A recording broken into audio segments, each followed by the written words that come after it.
something that's streaming.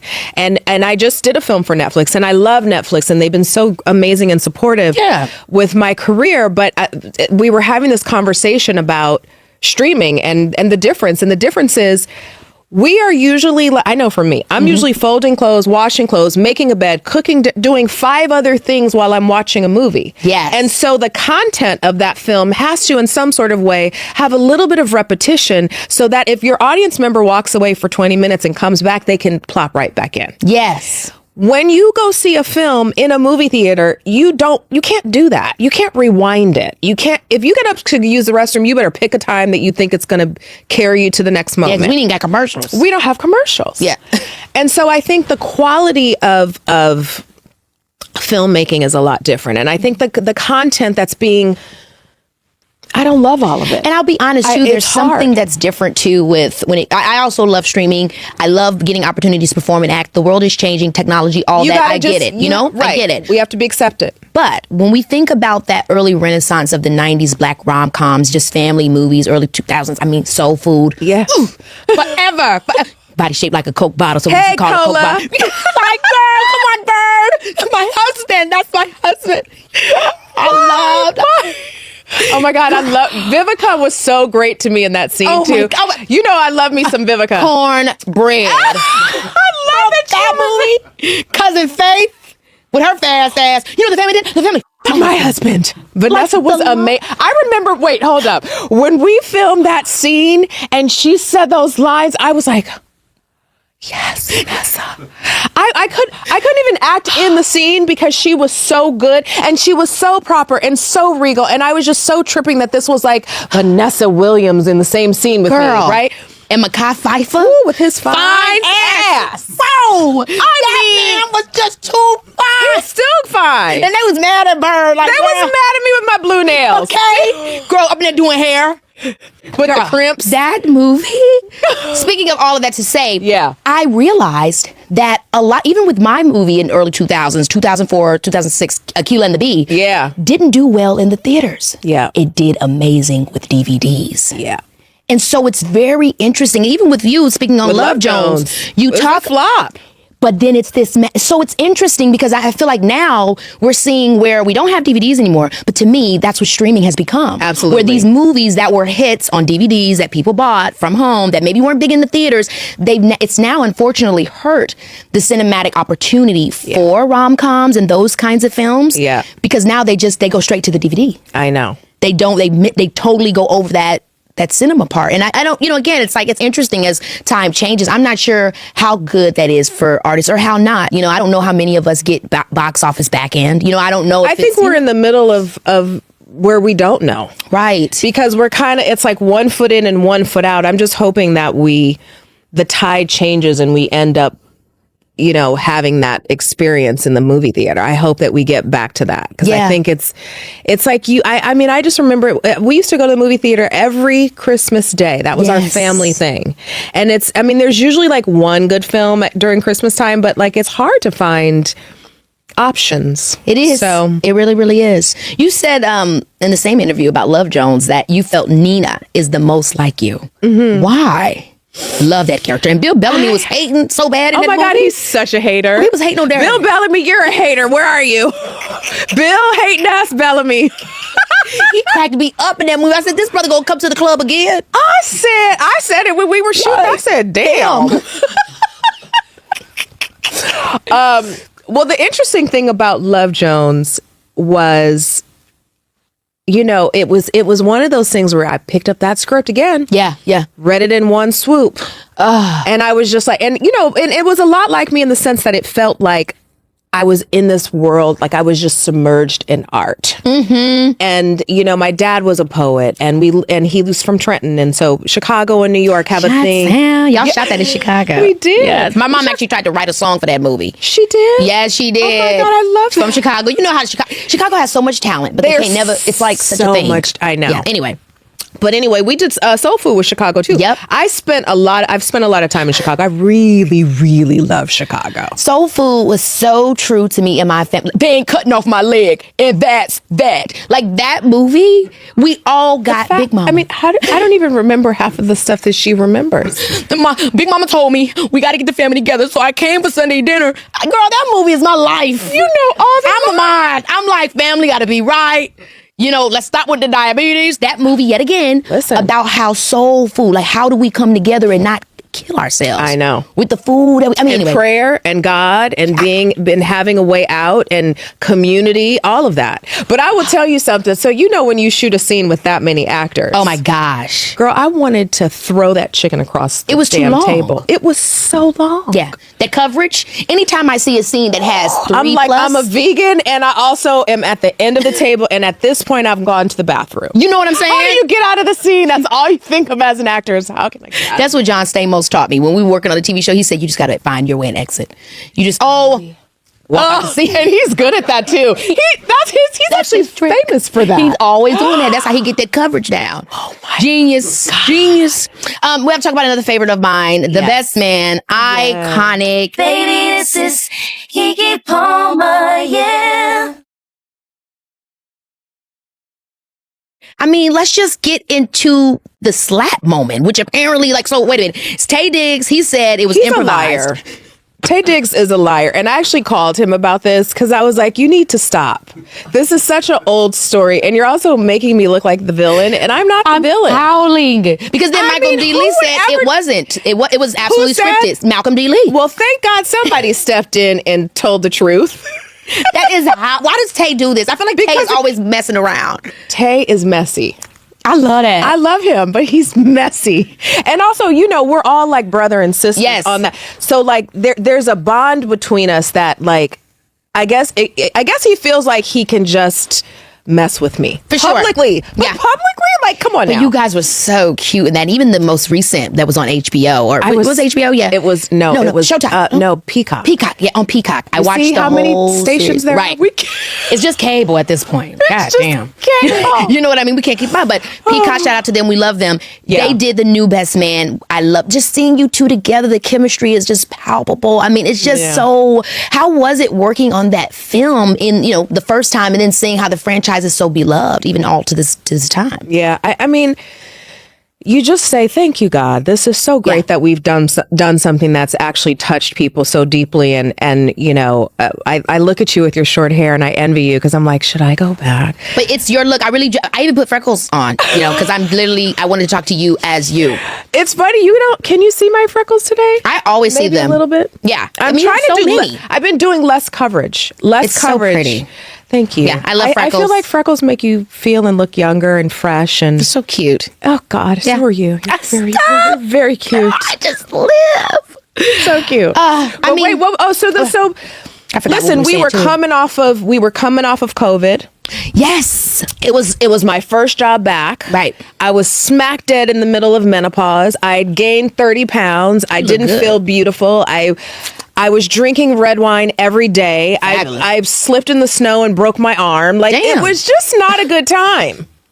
We were going through a lot. Were you in New York? I was living in New York. Yeah, because I saw you. I don't know if I saw you right at the time, but me and you saw each other right outside of and we all the went Jamaican in together. spot. Yes, we did. Miss Ann's.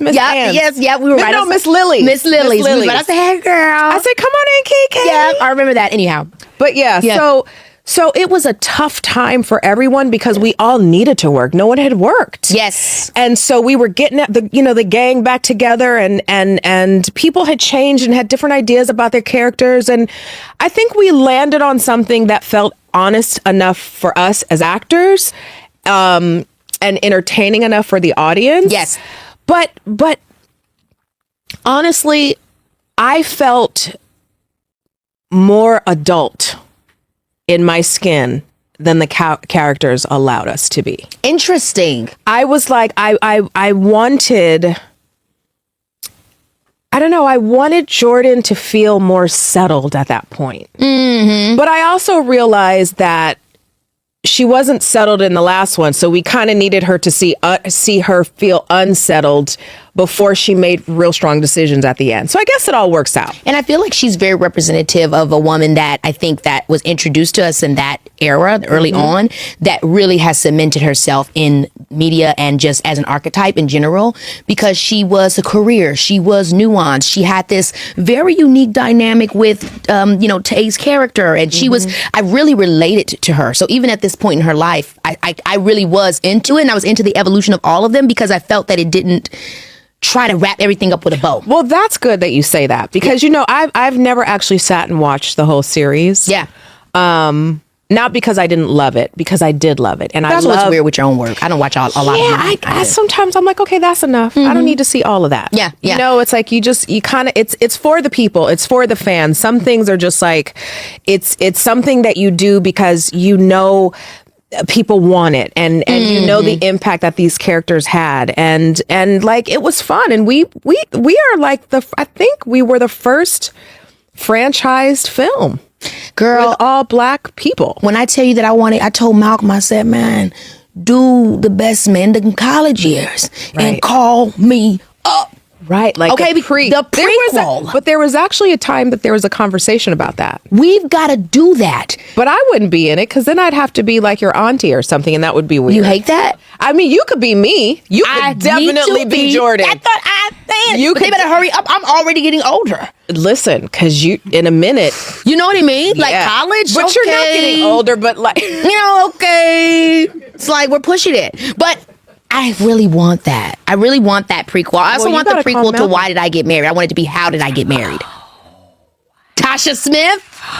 Oh my God, you have a whole catalog. She's got a catalog. She's got her work lined up for the next 10 years. Well, let's talk about Don't Ever Wonder coming out on Netflix, reuniting you and my first crush ever, Lorenz Tate. He's the best. Everyone loves him. Girl. He's so fine. I don't even understand it. You don't understand how much moisturizer and I had to put on just to keep up with him. I'm like, thank you, Jesus, for Estee Lauder. Oh my God, girl, you have literally just become the first brand ambassador. This is huge news, but also makes total sense because your skin is like annoyingly perfect. Makeup, no makeup.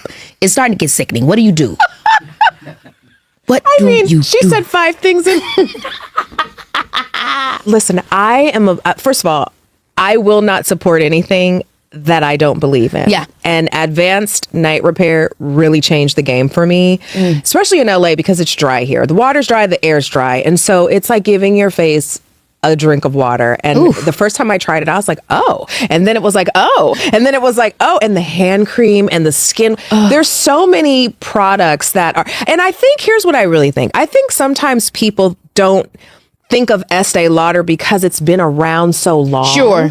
And so we are inundated with so many new products. And so when you just pause for a minute and you think about the brands that have been dependable, that have had longevity, there it is. Absolutely. There's Estee Lauder, and it's in that pretty brown bottle. It looks pretty in your bathroom. We love aesthetically pleasing stuff too. Thank you, darling. Yeah. Well, you look great, and it makes total sense. Yeah, it's who doesn't want skin like Nia Long? It's a fun family, and it didn't happen overnight, and that's what I love the most, is that it's a really authentic connection. You've had a lot of great partnerships. I remember commenting and going up for your Skims campaign.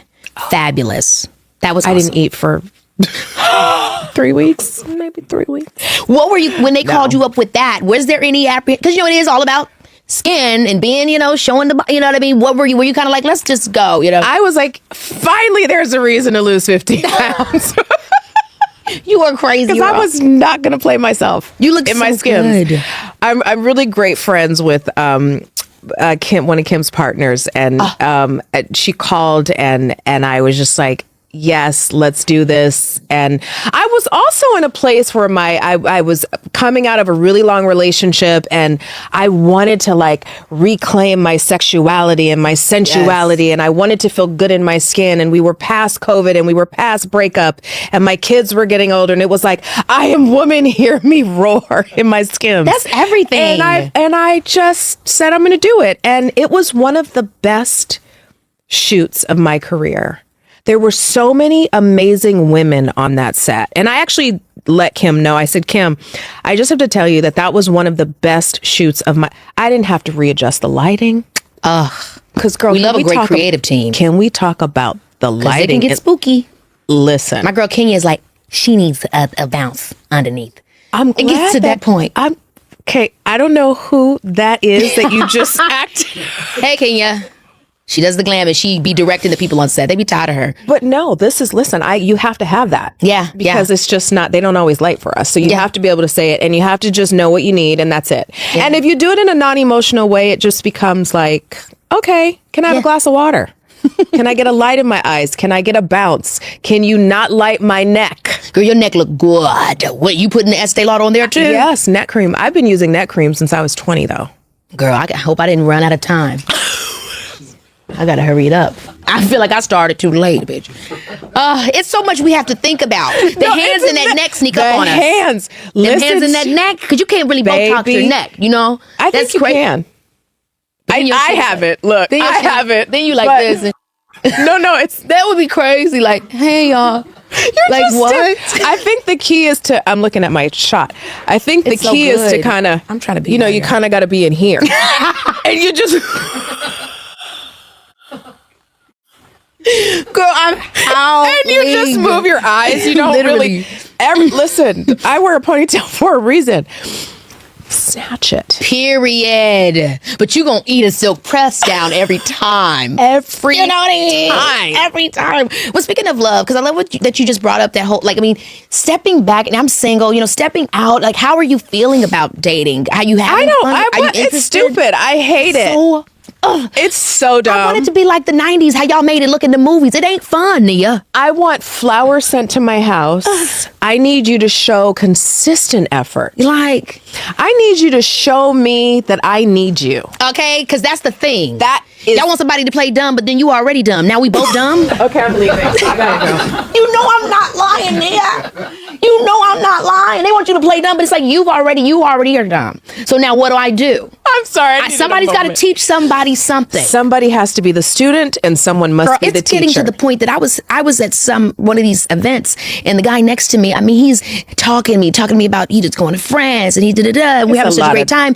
69 though. And I started to think, he was 69. I was like, should I date? Asking you to do 69. I was like, what? On the first conversation, he gave me an evening to remember. I started to think. No. 69, honey. No. 70, maybe. No, baby. No. But that's like a grandpa to your child. You're looking for. He's done it before. He can help me with Leo, girl. Because it's getting to the point where the guys that are. I can't go that 30s, old 40s, because I like fresh and clean, and that just feels like it could just get a little the sex part musty or could be a bit something. of It could be a little weird. Yeah, I feel the same way. It's like I'm open to love, I'm open to the vibes, but the vibes aren't giving vibes. So then I just find myself having so much more fun with myself, with my girlfriends. Yes, this is the thing. Like, listen, every girl wants to feel special. Yeah, but I also feel like I've experienced good love in my life. And so I know when it's good and when it's just playtime. But what I do think I need to do more of is engage in playtime. That's what I'm saying. Because I've always been in a relationship. I've always been like, oh, you like me, I like you. Okay, now we're a thing. Me too. And then 5 years later, and you're like, oh, whoa. But I don't really know how to like casually date. I feel like guys don't want to casually date when you're not begging for more. Maybe that's what, because I am 1000%. very aloof. Me too, girl. I'm like, like, do your thing. I got to do. We're not chasing. They don't want that. Like, to me, it's like, why can't we have a look? Why can't we be consistent sneak links? Why can't we just say, hey, it's and Friday? They talk too much. Where's the NDA? Way too much. I do need that. We need an NDA. The NDA I need stat. Right now. Because I'm looking for... What Friday, do you guys are we on for Friday night again? Yeah. Are these the right thing? Oh, wrong. Are we on Friday night again? Yeah. Eat that. Okay. Eat that, maybe. We definitely eat. Yes, eat it and sign. Because I'm done. I'm done with the. They're not being sign is crazy. Oh, it's so eat it and sign is eating it. Okay. Listen. Yeah, it's tough out here, but hey, beautiful. I feel like the thing about dating for me is I want to date with intention. Yes, but I also want to have fun. I just don't think I'm like into it though. Like here's the other thing. I don't have time. Yeah. That's really the truth. I don't have time. To your point, I don't have time to do something that doesn't feel worth it to me. Yes. And I can compartmentalize. I can do the same thing a guy can do respectfully and ethically, right? I can have a sneaky link vibe, or not even sneaky link, but just like a guy that we know we're good friends and we enjoy each other's company every now and then, but it's nothing serious between us. And then the opportunity of possibly being something serious with someone. I'm open, but it's not. I don't feel like there's a lot of people. I think I need to get into that. I would too. There's a couple that I do that with that I know. You I think they're scared. You know, they're like scary. Because they're going to fall in love with you. I don't know about that. Yeah, baby. Because once you put it down, hey, they don't know how to control themselves. Back that thing up. Okay, I'm just saying. Girl, Oh my God, the outtakes of this is going to be nuts. The sleepover that we're about to have and get into this. We are having a sleepover. Next time I come, I'm wearing my pajamas. Yes, girl, come on, pajama party. It'd be so cute. Yes. Let's do it. Okay, I got to get into Michael. You are helming the matriarch of the legendary Michael Jackson family, Katherine Jackson. What was the process of getting that role like? Oh, I just remember my agent called and said, Antoine Fuqua. Come on, Antoine. Is directing the Michael Jackson biopic and Graham King is producing. And I was like, where do I sign? I've wanted to work with Antoine for a very long time, and Graham King is a hit maker. So is Antoine. Like, that's just a very powerful combination.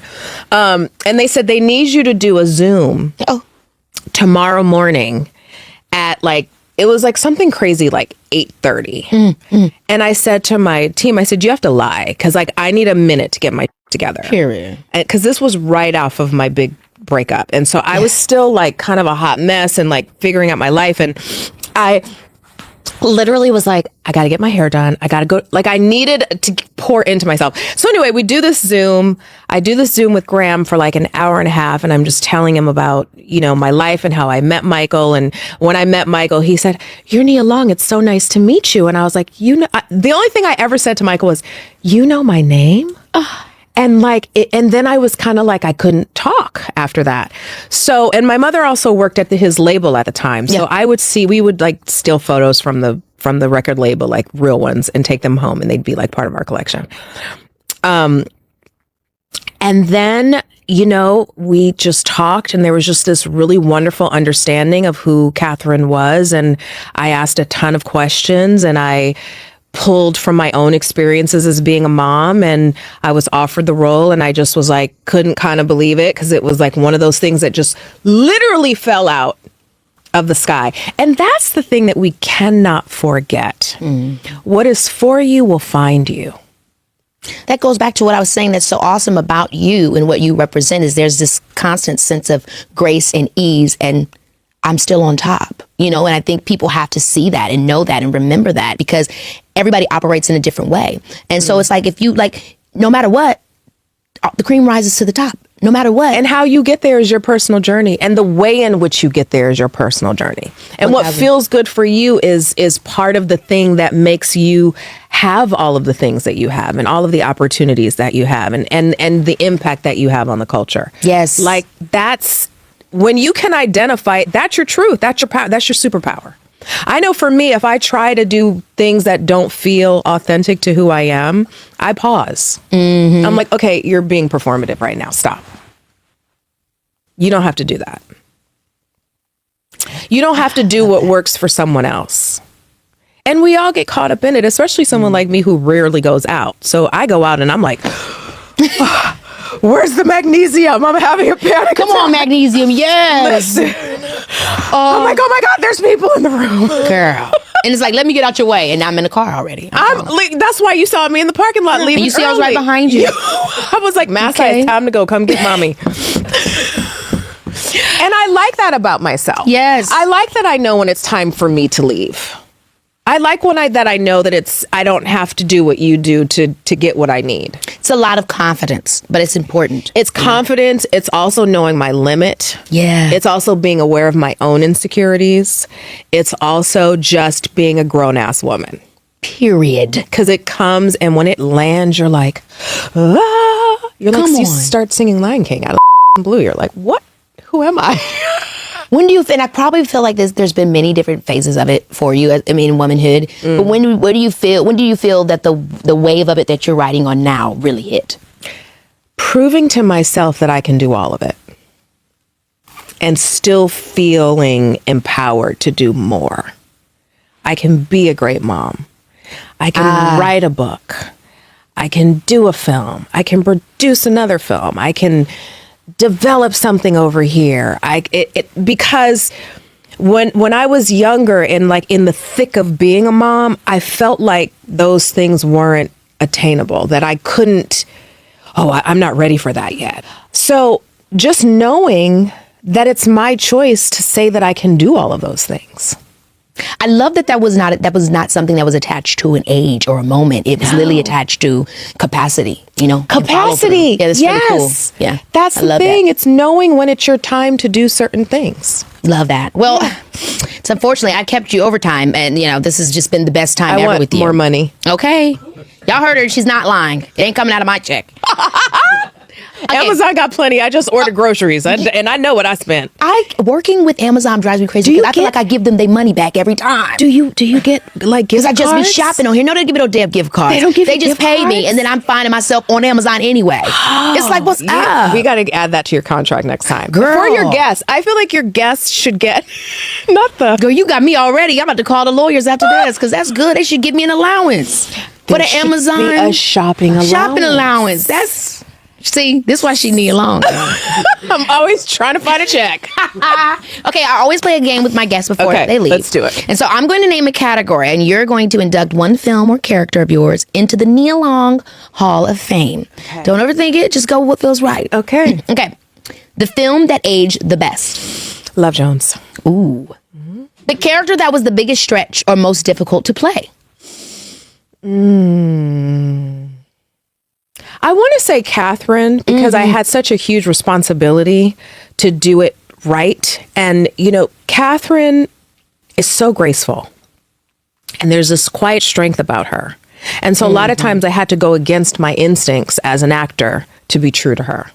I love that. Yeah, it was. Did you guys get a chance to meet? I know she's older. I didn't get a chance to meet her. I hope that 90s, right? Yeah. Yeah, so she's probably, Yeah, maybe one day. Yeah. I think of her all the time, though. When things get tough, I think about her because I'm like, what would Katherine do? She would pray, probably. She'd be strong in her footing and, you know, love on her children deeply. It's beautiful when anytime, and I feel this way about characters that I play, they leave us with something. Yes. You know what I you mean? Learn something. You learn something that you can take with you. Yeah. That's very true with this one. The scene you can't escape to this day. The slap with Taye Diggs because he just be lying. Taye is so funny. He's a liar. He lies. Don't believe anything he says about that scene. I feel like there must be some truth to this because Gabrielle says the same thing about Taye. Oh, good. Where's Gabrielle? Get her in. Get the other Scorpio in here. Okay, it's a Scorpio thing. The line that still follows you everywhere. Nia Long. Okay. Yeah. God, that's like the fourth F-bomb. And what's wrong with it? I love it. You guys can bleep me. I think it's funny. The film that hits different now as a grown woman. Ooh, the film that hits for me. That was my now that I'm looking back on exactly. it. That scene where Jordan opens the door for Taye and she's in her purple sexy thing and she's got short hair and she sprays air freshener on herself and in the room. Anytime I feel like, do I still have that thing? And I watch that scene, it makes me feel happy.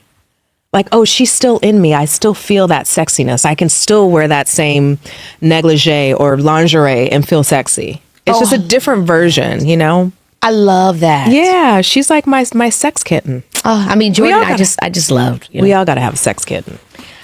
The role, oh, you know what? The character you'd want your sons to see. Can they?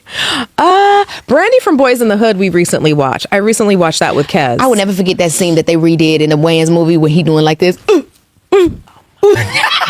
Or when Snoop and I reenacted it. It's so funny. It's so bad. That is so, and it's dramatic, right? So it's like, oh my gosh, it's so sad. And she's like holding him. And it's like, and you so tiny too. So tiny. And cute, you know. But I just loved that. It's just so funny. Okay. The role that shifted how Hollywood saw you. I don't know. Have I played her yet? Ooh. I think there's different phases to one's career, right? Like Boys in the Hood was one thing. Then it was Brandy as a woman. Then it was, you know, Nina as a lover. And now there's Katherine Jackson. So we'll see. I'm very excited about this. Yeah, we'll see. Last two. The film you turn into a series today. I would like Love Jones' series. Well, I think The Hang Suite, a.k.a. Don't Ever Wonder. We've had many different titles. Right now it's called Don't Ever Wonder. And the joke on set was, Don't Ever Wonder. That was like, we would just run around set saying that. And this is the new one coming out with you and Lorenz. And I think it would actually make a great... Shout out to Macro. Yes, they're on this and James too. Lopez. James Lopez. And Charles King. Love shout out to them all the time. Yeah. Yeah. So, okay, Don't Ever Wonder. I'm very excited about this. I will say, I do have a pitch for Love Jones, guys. Love Jones, but you do it like every episode is a new couple of Lone Johns. It's like an anthology of romance. She's hijacking all of my movies, guys. It's true because she has an archive. Do you know how long it takes to build that? Okay, last one. Yeah. And you kind of mentioned it a little bit, but the story that you'd want to tell that you haven't told yet. Is there something that speaks to you that you want to there's a story about a woman and a son that I want to tell. That you know what it is, or it's just something about that? I think that the intimacy between a mother and a son is something that you can't always describe. And I have two sons, and I have very different relationships with both of them, but they're both so necessary for my soul, right? And so I think it doesn't have to be tragic. Yeah. I think it needs to be real, and it needs to be contemporary. Yes. I mean, I couldn't agree with you more. I'm just tired of seeing us in these dark places. It's not necessary because we are everything and we are all the things. And we should be able to play we should be able to explore the pieces within us in these women that we're playing. And I think I have a responsibility to myself to be a part of that. So I'm just trying to figure it all out. I'm still growing. I'm still learning. I'm still making mistakes. And that means I'm alive. And that's great. Yep. I mean, I'm right there with you. And I'm so happy that you came on the podcast. Oh my God, this is like my first podcast. Oh my gosh, really? I think so. Period. Baby, this is Keke Palmer. Baby, this is Nia Long. Yay. There's a reason Nia Long has such an impact on the culture. Okay? The takeaways from her life on screen and behind the scenes are a masterclass in how to not only survive, but thrive in an industry that didn't come with a playbook. And her next chapter, stepping into the role of Katherine Jackson in Michael, is a reminder that what's meant for you will always find you. Nia consistently raises the bar, and it's proof that time does not define you. You define it. Thank you for watching. And we'll see you next time on Baby, This is Keke